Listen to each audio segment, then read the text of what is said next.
Well, the transfer rumors never stop coming, especially in the summer. It feels like there's something popping up every single day with certain player linked with, X team. And it should keep going like this for a couple more weeks. We got a lot of rumors about Atlanta United and linked with a pretty big Uruguayan player. You may have heard of him. Couple signings that have already became official, and there's just so much to talk about that we'll get into today. So first, let's start off with these rumors that broke this morning, which is that Darwin Nunez, yes, Darwin Nunez, Uruguayan international, is being linked with Atlanta United, joining up with Tata Martino. Hey, real quick, if you guys haven't already, make sure you hit that like button down below and subscribe to the channel if you haven't already. We're growing like crazy. The World Cup is among us, and we have a lot of content you guys are not going to want to miss. So also make sure you guys hit that little bell notification so you never miss any of our videos. In the dirty South, Atlanta United is pursuing Uruguay international forward Darwin Nunez. This is according to The Athletic. Talks have commenced, but are not yet advanced. Sources said the club is simultaneously negotiating with a few other high-level targets, including Switzerland World Cup forward Abril Embolo. Sources confirm. Atlanta has the financial power to make such ambitious deals happen, but it does not currently have a DP spot open. That could be changing soon as an exit is nearing for club record signing Emmanuel Latte-Lot. The forward has held out at the team's match against Charlotte FC on Wednesday night. As speculation with transfer negotiations intensifies, sporting director Chris Henderson told media. Nunez, 27, departed for Al Hilal this summer after being left out of the squad when the team signed Karim Benzema. Saudi Arabian clubs can only register 8 foreign players, and Nunez was dropped from the roster when Benzema signed.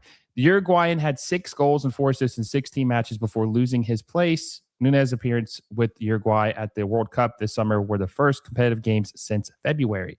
Nunez previously featured for Liverpool. We know that. Joined the club in 2022 from Benfica with a fee worth of $90 million. He won a league title in England with 25 goals and 16 assists.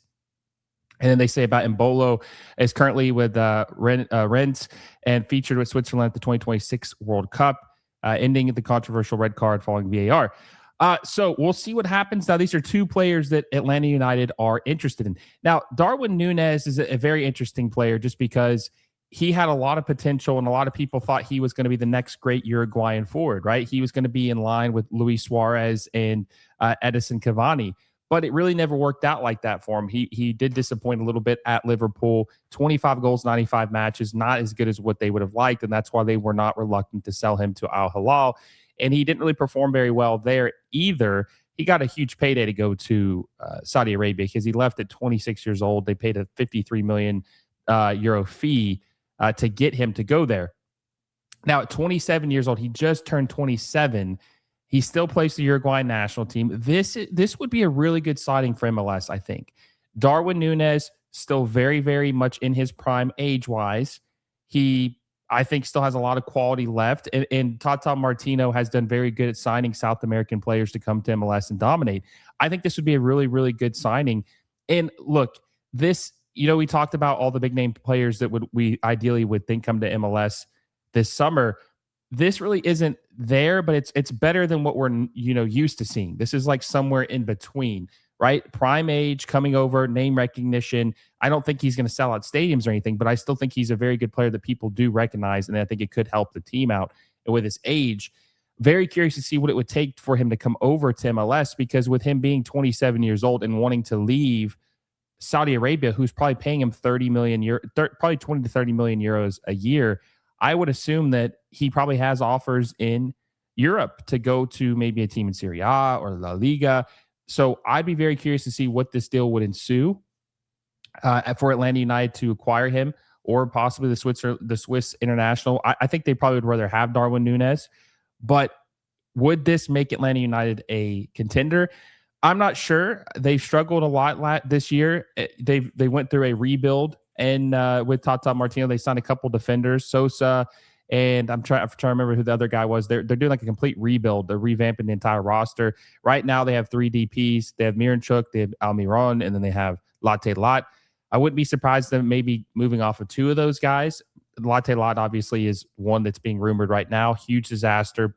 And MLS record transfer fee at the time, like 22 million euros.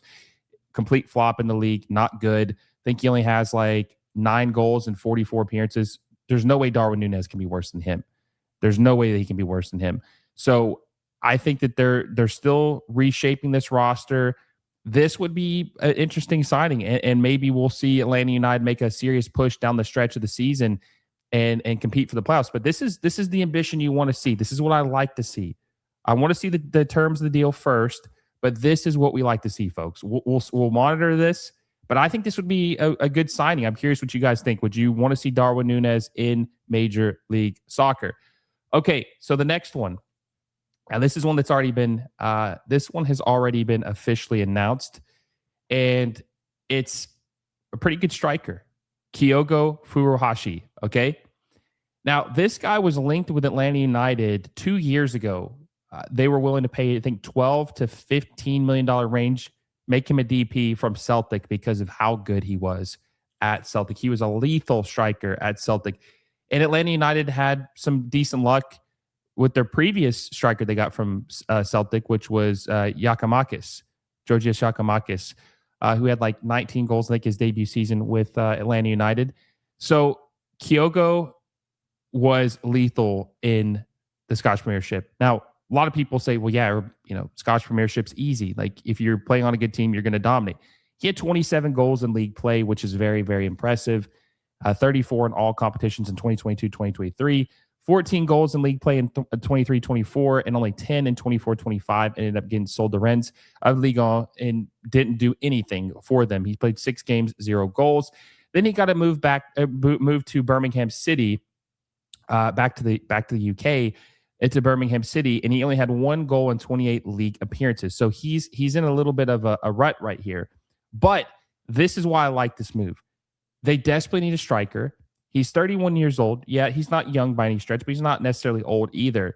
But they need a striker desperately, and this guy has proven that he can do it. And we've seen that Celtic strikers can come to Major League Soccer and produce. Like I said with Giacomakis, 19 goals in his debut season. So this was a guy that was highly touted, like I said, as a DP by Atlanta United, $12 to $15 million. They were able to sign him on a deal where he's not a DP, he's a TAM. I think he's a max TAM player. So they didn't have to pay a DP fee for him. They didn't have to make him a DP, but they're getting a DP quality player that would have been a DP in MLS if he'd signed a couple years ago. So this is, for me, is a big deal because it's a bargain purchase for a team that's very bad right now, needs all the help they possibly can get. And I think Kyōgo can go back to somewhere in between his previous form with Celtic. Now, is he going to score 27 goals in MLS? Probably not. Can he score 15? Yeah, I think he can. With the right service, I think he can. I'm going to be curious to see with his size, though. He's a little bit smaller. He's only 5'7", how he does in a more physical league. Maybe that does affect him and kind of, prevent him from rediscovering that Celtic form. But I do think that this is low risk, high reward type signing. And another interesting thing about this with Kyōgo is not only did he sign here on a TAM deal and a pretty reasonable fee, but it's the length of his deal. He signed here through the 2030-31 season, which is beautiful to see. That just means that that's the new calendar year, right? The 2030-31 season. That means he's going to be playing the sprint season. That's half a season. And the rest of this will count that as a year. The new season, that's the 27-28, 28-29, 29. He signed a 5-year deal with them. 5-year deal with the LA Galaxy. So obviously they believe in him too. If not, they just gave a crazy big deal, like a crazy link deal to a guy that they're not even sure is going to make it. But I think that this is what they need. They desperately need attacking help. Desperately need attacking help on this team. Now they have to add some other pieces, but this is a good start. This is a really, really good start. And I think with his creativity and what he can do up top, I do think he'll play off pretty well with Paintsel and whoever ends up being on the other side, whether it's Tommy when he gets back or if they sign a DP winger. I do think this is a good signing for the Galaxy, and the Galaxy desperately need other players. This team is broken right now.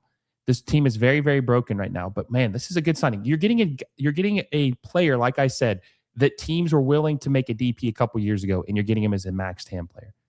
That's great business. Great business. So we'll follow that, and we'll see what happens with Kyōgo and who they add around him. Because, like I said, he needs help. But we will see what happens. Now, there's another move that was made official yesterday. Actually, it was a couple days ago. And no, it was yesterday. Okay, it was yesterday. And there's kind of a two-parter with this. So yesterday, Inter Miami officially made Casemiro official with Inter Miami. They signed him to, which is interesting, a 1-year deal with 2-year option. So if he has a bad season after the sprint year in 2020, if he has a bad season after the sprint season in 2027, they can get off of him. They don't have to keep him. So that's interesting. So it's a very low risk deal with Inter Miami and Casemiro. So they signed him, right? Decent signing. We'll see what he has left. He was the starter for Brazil in the World Cup. They only made it to round 16. He had a couple moments where he looked decent, but there was a couple moments where you could see his age. But the most important thing I want to talk about is what came along with it. And there's some tampering allegations by MLS is reviewing from the LA Galaxy. So the statement came out and says, Major League Soccer is reviewing a tampering allegation against Inter Miami. The league is gathering all relevant information and will refrain from further comment until the review is complete. While Inter Miami and the LA Galaxy have reached a settlement for the Discovery priority to sign Casemiro, the terms will be released upon the conclusion of the tampering investigation. So I said, I still don't know how you can tamper with a player that isn't yours and is a free agent. Discovery rights has to be abolished in the next collective bargaining agreement. It's the dumbest rule I've ever seen in MLS, and there's plenty to choose from. So LA Galaxy filed a tampering claim, even though they did agree to, to send him off to the LA Galaxy. They're his rights. And Casemiro even had a statement. I'll have to find the exact quote, but he had a statement where he essentially said that I talked to LA Galaxy. Here it is right here. I want to make it clear that I spoke with the LA Galaxy some time ago, and I said I would only play for Inter Miami because the city that my family and I love, because of the project, and of course because of Leo and one of the greatest teams in history. He's one of the greatest in history. I thank Beckham, Jorge, and Jose for this wonderful opportunity. So he's saying that he never considered the LA Galaxy. He was only going to play for Inter Miami. He said, listen, if I have to play for the Galaxy, I don't want to play in MLS. Like it's Inter Miami or bust for me. He made that very clear. Okay. So, but because of the way the rules are constructed, the Galaxy can say, well, listen, we want him. So we want him. It doesn't matter if he only played for Inter Miami. We have his discovery rights. If you don't want to play here, then tough luck. Like we're upset. But Inter Miami knew that he wanted to go play for them. Like he wanted to be at Miami. So I think the Galaxy are a little upset because he rejected them in a sense. They filed some tampering allegations to the league, and because he probably would have helped them out. That they could have used a player like Casemiro. But I just think it's nonsensical because I used the NFL comparison. He's a free agent. He could sign with any team in the world right now. How can you tamper with a guy who is free to sign with anyone in the world? That makes 0 sense whatsoever. 0 sense whatsoever. So I don't understand how that could be considered tampering. He doesn't have a contract with anyone. So now Inter Miami potentially, because he signed there, will probably get penalized. They'll probably have to pay a fine or lose some GAM now because they signed him, even though I don't think anything wrong was done. Hey, everyone, quick word from our sponsor, FanDuel. If you're into soccer like I am, you already know how exciting La Liga, the Premier League, and MLS matches can get. With FanDuel, you can make it even more fun by placing bets on your favorite teams and matches across all 3 leagues. Whether it's a Premier League showdown, a La Liga thriller, or an MLS game with your local club, FanDuel makes it easy and exciting to bet on what you watch. Just remember, you have to be 21 years or older to play. Please bet responsibly and only if you're of legal age and in a state where it's allowed. Download the FanDuel app or head over to FanDuel.com, sign up, and get in on the action. Thanks for supporting the channel through FanDuel. I don't think anything wrong. He's made he made it very clear he would only play for one team. So this is just another example of rules that MLS needs to get rid of. Discovery rights. No one discovered Casemiro in MLS or whoever, Mo Salah or Leo Messi. Nobody's discovered them. Everyone knows who they are. And even I understand it's more of a dibs, but that's even more dumb. Like a player is going to sign with a team he wants to sign with, or he doesn't come to the league at all. Would you rather a player sign with a team he wants to go to or just not come to the league at all? And I understand why they try to do it to encourage some smaller market teams to have a chance or to at least get compensated. That's fine. And they were compensated, right? The Galaxy are not a small market team, by the way. They're a very big team. They're the most successful team in MLS.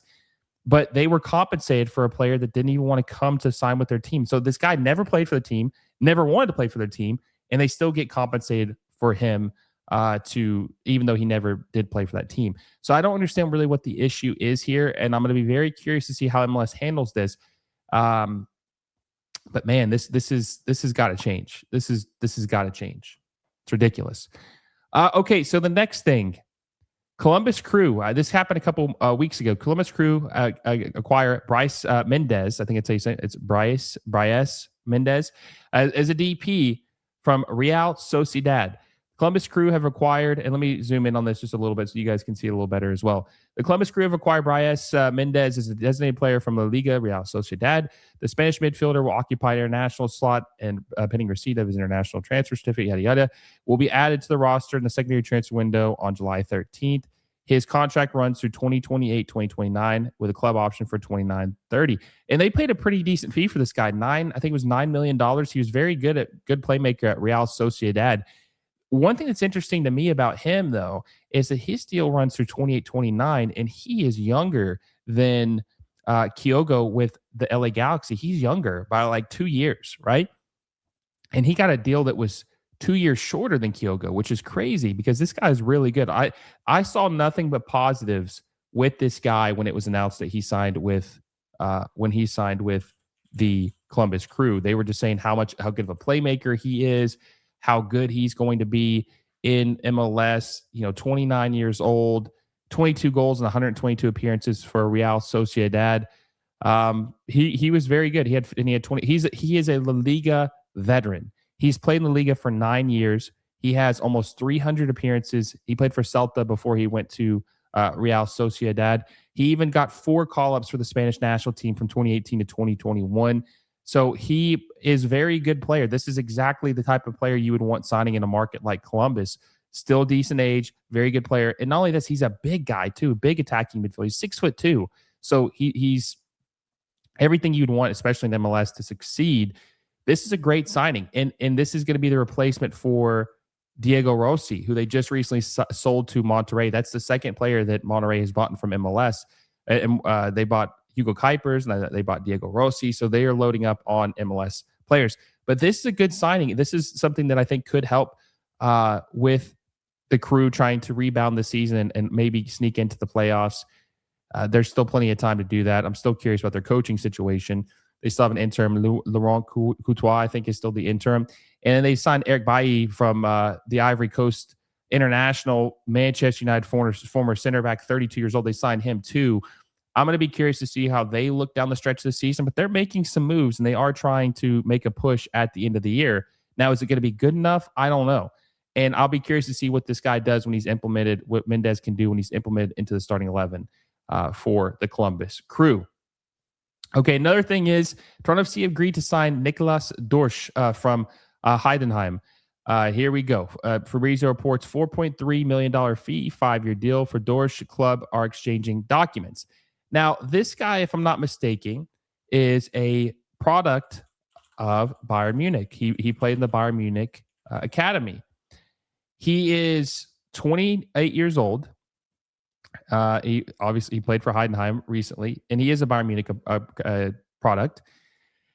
He's defensive midfielder, which I do think they needed Toronto FC, but hopefully he's not a DP because this is a little underwhelming. Like, I feel if Toronto FC signed him as a designated player, that it's going to they're going to have a very underwhelming 3 DPs for me. Like, and I don't dislike any of these guys. I just think they're underwhelming for Toronto, a team that normally pushes the envelope when it comes to DPs. They have Josh Sargent, who spent $20 million on, which is crazy.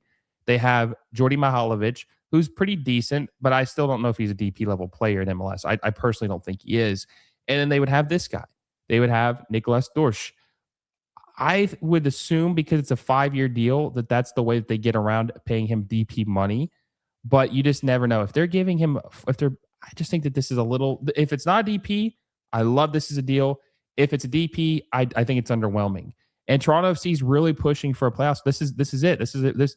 There's a lot of people's jobs that are on the line right now. at Toronto FC. Robin Fraser, this is year 2 with him.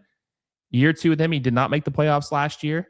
If he misses the playoffs again this year, he's going to be fired. So they're making moves. They're trying to make a run. They're trying to get into the playoffs in 2026, and they're trying to add some depth. They're trying to add some quality to the roster. We'll see if it happens. We'll see if it matters. But if this is not a DP, I like it. If it's a DP, I do not like it. I'm very underwhelmed. So we'll monitor that and see what happens.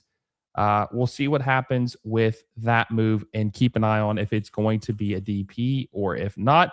And then there was one other move. This was another move from St. Louis City SC. St. Louis City SC, a team that is, I wouldn't call them notoriously cheap by any means, but they're not spending crazy money, right? They're not a team that's dropping $10 million fees. Like, I don't think they've had a new DP since Marcel Hartel, and that was in 2014.